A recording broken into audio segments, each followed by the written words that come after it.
It is exactly 15 minutes past midnight on November 3rd, 2016, in the quiet, highly structured residential district of Higashi-Nakano, Tokyo. A persistent rain falls over the urban landscape, dictating the movements of the residents returning to their homes. On the second-floor exterior corridor of the Uchi apartment, two young women arrive at Unit 201. The architectural layout of this corridor is exceptionally narrow, measuring only wide enough for a single adult to pass through comfortably. The two women pause at the heavy metal door, carefully collapsing their wet umbrellas and meticulously hanging them on a cluster of utility meters, including a gas pipe, attached to the exterior wall. According to forensic behavioral analysis, this deliberate, organized placement of personal items provides a profound insight into the psychological baseline of the environment. At that precise moment, the individuals are executing routine domestic actions, entirely unaware of the lethal danger that is about to intercept them. A sudden movement breaks the stillness as a figure descends from the third-floor stairwell. Within 60 seconds, the heavy metal door will be secured from the inside. A catastrophic physical altercation will unfold in the narrow corridor, and a young woman will suffer massive, irreversible trauma. But the most unsettling anomaly is not merely how the fatal event occurs, but the systemic silence and digital isolation that built the perimeter of this inescapable trap.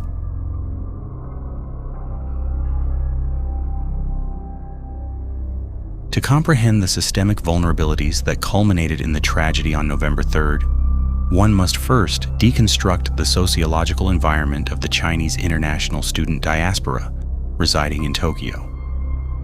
During this period, the influx of Chinese nationals into Japanese language schools and graduate programs established a distinct, insular subculture. These individuals operated parallel to, yet remained deeply isolated from, the broader Japanese civic society. The students frequently inhabited high-density, low-rent urban wards, balancing their rigorous academic schedules with grueling part-time service jobs. The geographical epicenter of this specific case, Higashi-Nakano, is traditionally characterized as a quiet residential district favored by young professionals. The baseline reality of this neighborhood is one of extreme social order and remarkably low crime rates. It is a physical environment strictly governed by the quintessential Japanese cultural mandate of non-interference, an imperative to avoid causing trouble for neighbors. However, within this highly structured host society, the Chinese student diaspora largely operated within a restricted digital ecosystem. According to sociologists and case analysts, communication, commerce, and interpersonal conflict resolution primarily occurred on domestic Chinese applications like WeChat. This reliance entirely bypassed local Japanese civic infrastructure. This insularity formed a critical atmospheric vulnerability.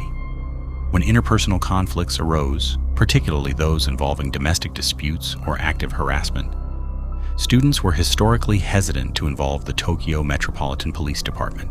This reluctance stemmed from profound language barriers, a culturally ingrained distrust of foreign authorities, and a pervasive, overriding fear that police involvement would expose minor administrative infractions. The ecosystem fostered a dangerous reliance on peer-to-peer conflict resolution, ensuring that escalating threats remained entirely invisible to local law enforcement. But this invisible digital barrier was about to be tested by a physical threat that could not be contained by an application.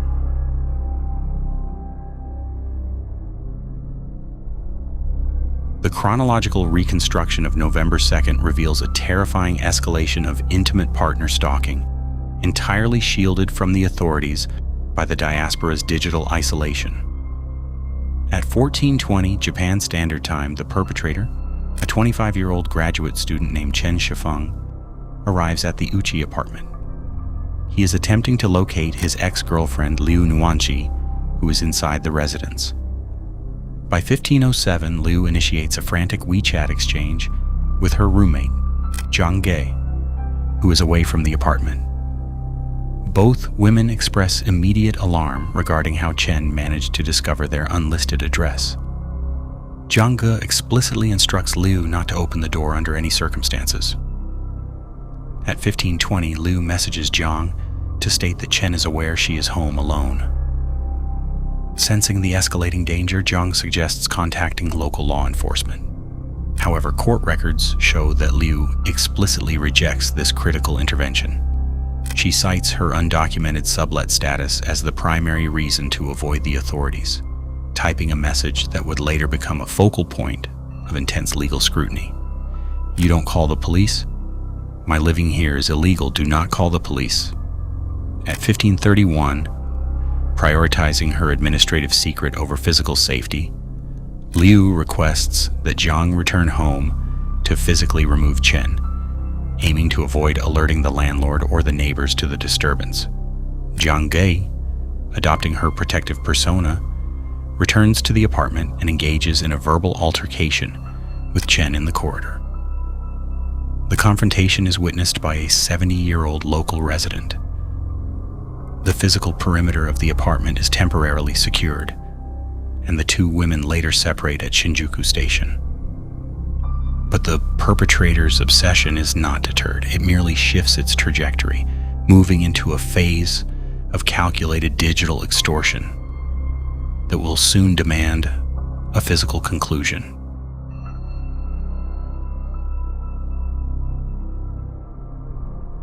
Following the separation of the two women at Shinjuku Station, the perpetrator's behavior begins to exhibit pronounced traits of coercive control and narcissistic injury.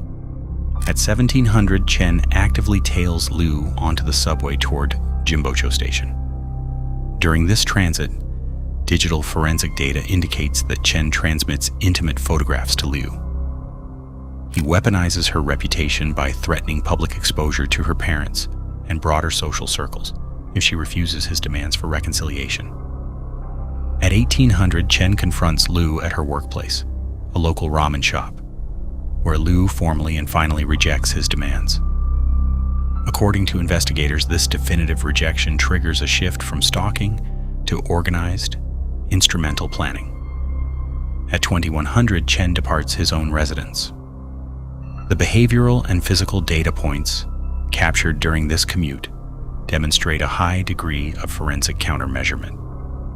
He carries a replacement set of clothing, a bottle of whiskey, and a concealed, sharp-edged weapon. Crucially, Chen intentionally avoids using his registrable digital transit card. Instead, he bypasses his local transit station, walking a significant distance to a further station, where he purchases a single journey paper ticket with cash. This is a classic maneuver utilized to avoid digital tracking by the transit authority. Furthermore, he intentionally leaves behind his prescription eyeglasses, altering his physical profile. At 2340, Chen arrives back at the Uchi apartment. Instead of approaching the second floor, he ascends and conceals himself on the third floor stairwell, waiting silently in the dark for his target to return.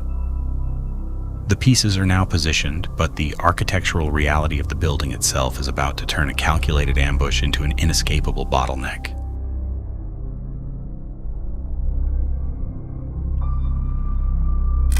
To comprehend the physical mechanics of the impending fatal event, one must conduct a location forensic analysis of the Uchi apartment.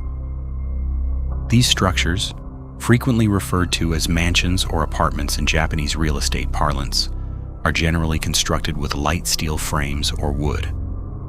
The acoustic properties of such residential buildings offer minimal sound insulation. Consequently, footsteps, vocal exchanges, and physical struggles in the external corridors are highly audible to all adjacent units. The specific layout of the second floor features a highly restricted spatial geometry. The exterior corridor measures approximately 8 meters in length, but it is exceptionally narrow. This architectural constraint creates a fatal choke point. Apartment 201 is accessed via a heavy metal door, In forensic spatial analysis, the swing direction of a door is a critical variable. This specific door opens outward into the narrow corridor. In a high-stress or panic scenario, an outward opening door physically necessitates that the person entering the apartment must clear the threshold completely before the door can be closed. If two individuals are attempting to flee into the apartment simultaneously, the outward swing of the heavy metal door severely impedes the second person. Furthermore, the door is equipped with a locking mechanism that can be engaged rapidly from the inside. As midnight approaches, the protective dynamic between the two women draws them directly toward this architectural trap, entirely unaware that the high ground has already been compromised.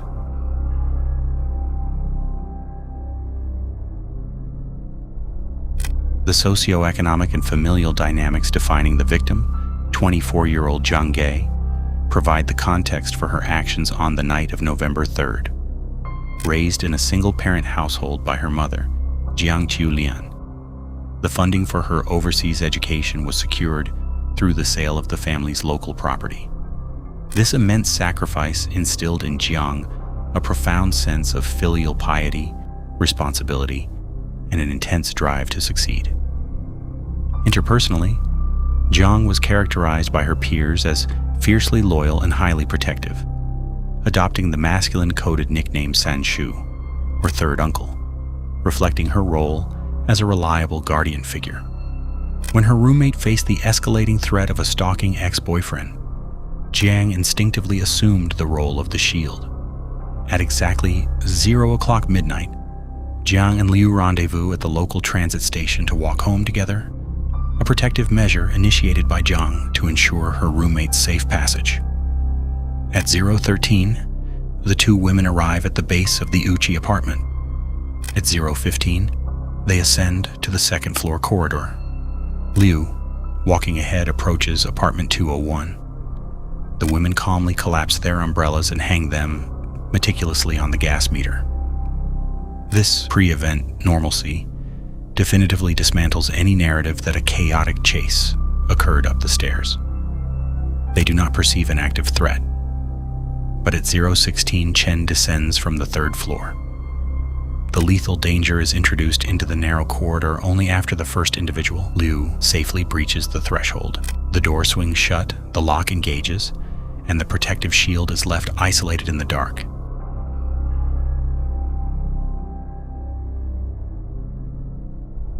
The post-mortem examination presents a precise, unassailable record of the physical interaction that transpires in the narrow corridor.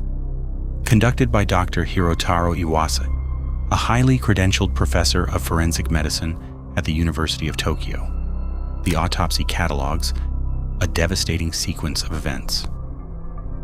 The medical examiner's report documents between 11 and 12 distinct, sharp force injuries, categorized as incised and stab wounds, localized primarily to the victim's cervical region. The spatial distribution, frequency, and measured depth of these wounds indicate a highly concentrated, sustained, and intentional application of lethal force. The primary mechanism of the fatal event was rapid and massive exsanguination. The fatal injury, designated in the clinical report as wound number 6, was a deep, penetrating trauma to the right side of the neck, traveling laterally to the left with a measured depth of 6.5 to 8.0 centimeters. This specific strike effectively severed the left common carotid artery and transected the trachea. According to Dr. Iwasa's expert testimony, severing this primary arterial vessel results in catastrophic hemodynamic collapse. Crucially, the transection of the trachea and the immediate precipitous drop in blood pressure dictated the victim's physical response. The medical examiner confirmed that the victim would have lost the physiological capacity to vocalize or scream within mere moments of this specific strike, entirely losing all defensive capacity and entering an unconscious state within seconds. Pathology analysis also revealed that wound number 7 shared the identical entry point as wound number 6, but exhibited a different internal trajectory. This forensic detail indicates that the blade was partially withdrawn and violently thrust a second time into the existing wound tract, demonstrating a sustained intent. As the victim suffers catastrophic trauma outside, a heavily contested acoustic record is being generated on the other side of the metal door.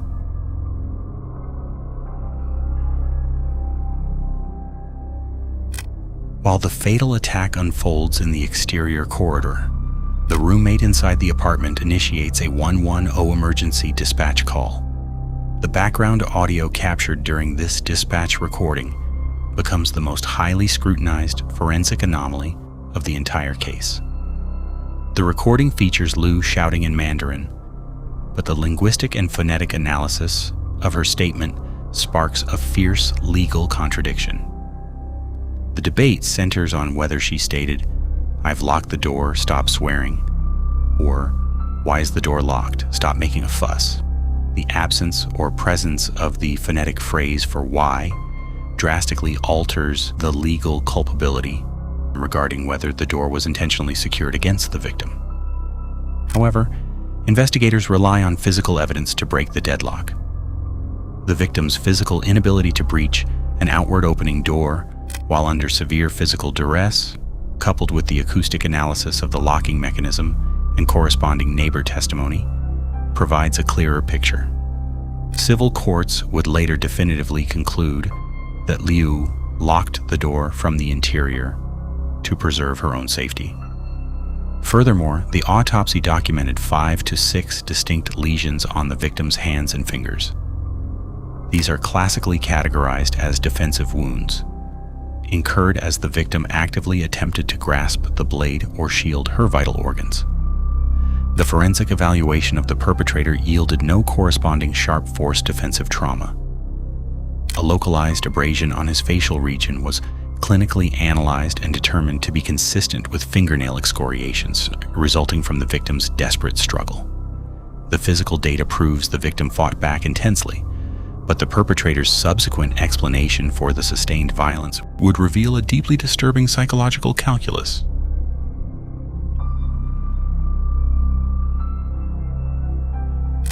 The psychological and behavioral profile of Chen Shifeng indicates an individual exhibiting pronounced traits of coercive control, narcissistic injury, and a terrifying capacity for instrumental violence. During the subsequent criminal trial, Chen attempted to rationalize the escalation from a singular strike to a prolonged, fatal attack through a twisted economic calculus. According to his own testimony, after inflicting the initial injury, he surmised that if Jiang survived the attack, the resulting medical expenses and lifelong care would place an unbearable financial burden on his parents. Consequently, he made the deliberate, conscious decision to extinguish her life entirely in order to mitigate future financial liability. This cold, utilitarian reasoning, completely devoid of empathy or human valuation, underscores a profoundly psychopathic detachment. His post-event actions further solidify the profile of an organized offender executing instrumental violence. Following the attack, Chen flees the scene, buries the blade in a nearby mound of dirt, changes out of his blood-soaked garments, and takes a taxi home to avoid public transit surveillance. During the trial, he audaciously claimed that the weapon belonged to Jiang and was handed out of the apartment by Liu, an assertion wholly unsupported by physical evidence. His apologies in court, which included kneeling and weeping, were widely viewed by the prosecution and the victim's family as performative gestures designed solely to secure a lenient sentence. But before the court could analyze his tears, the authorities had to meticulously construct the forensic architecture required to detain him.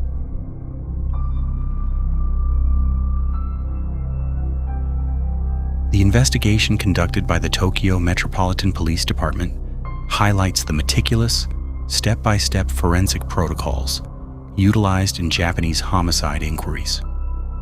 Initially, the authorities did not arrest Chen for the fatal event. Operating on strict evidentiary standards, they apprehended him 4 days after the attack on the lesser charge of intimidation. This charge was based primarily on the digital threats and explicit photographs he had transmitted to Liu. This procedural hold is a common tactical maneuver in Japanese law enforcement. It allowed investigators to legally detain the suspect while they built the complex forensic architecture required to support the ultimate charge, which was formally filed over a month later. The case was broken through specific investigative vectors. First, the WeChat communication logs provided a real-time, time-stamped narrative of Chen's stalking behavior, proving premeditation. Second, investigators cross-referenced CCTV footage with localized ticket vending data, proving his internet searches for cleaning were a calculated digital alibi that failed to explain his transit anomalies. Finally, the physical evidence tracking secured the definitive link.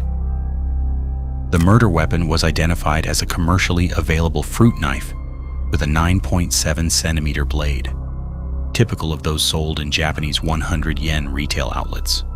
Laboratory key log records proved Chen accessed his university facility on the morning of the event, and investigators discovered the plastic retail packaging for the specific knife discarded within his lab space. The physical link was undeniable, shifting the focus from the perpetrator's actions in Tokyo to an unprecedented legal reckoning across the ocean.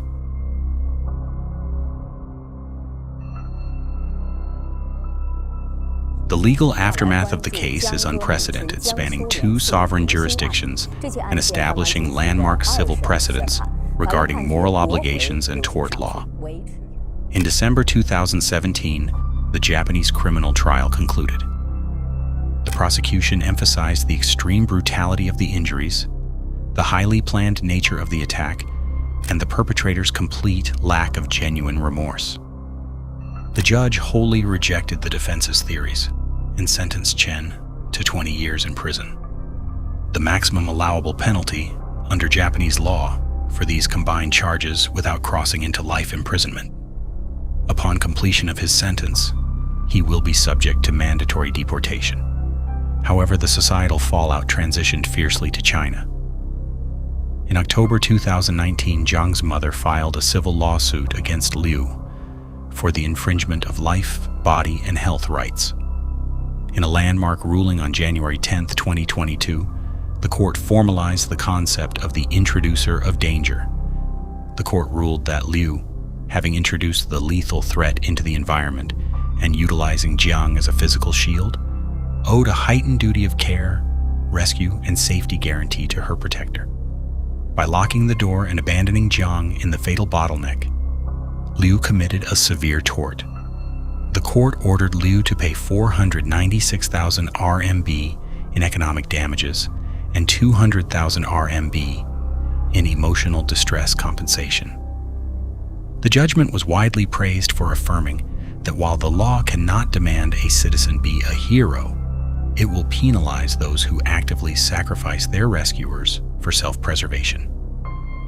In the end, the architecture of the tragedy remains a chilling study in systemic silence and isolation.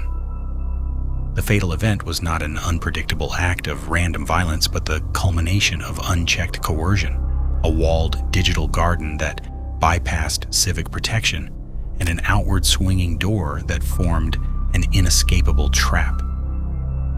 A young woman acting as a shield paid the ultimate price for an introduced danger, leaving behind a profound legal precedent, a mother's unyielding pursuit of justice, and a quiet, rain-slicked corridor in Tokyo that will forever echo with the consequences of an engaged lock.